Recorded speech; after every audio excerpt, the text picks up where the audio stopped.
Welcome to the Banker Lamp. Please enjoy the video. Sign into your Google account now and enable two-step verification if not already configured. This secures access. Once signed in, open Gemini from the Google Apps menu or the dedicated Gemini app. Start a new conversation. You should state your objective clearly. Research, draft content, code, or brainstorm. This guides Gemini's response style.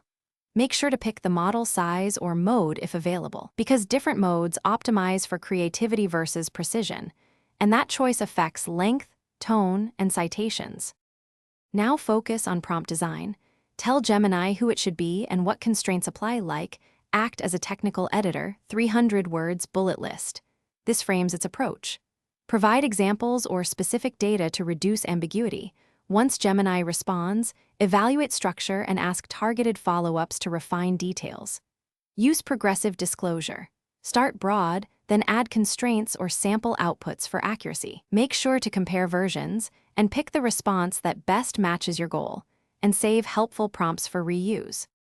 Finish by editing Gemini's output for factual accuracy, tone, and required formatting. You remain the validator.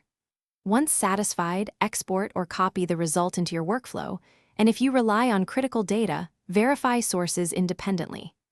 If the model drifts or makes errors, don't panic.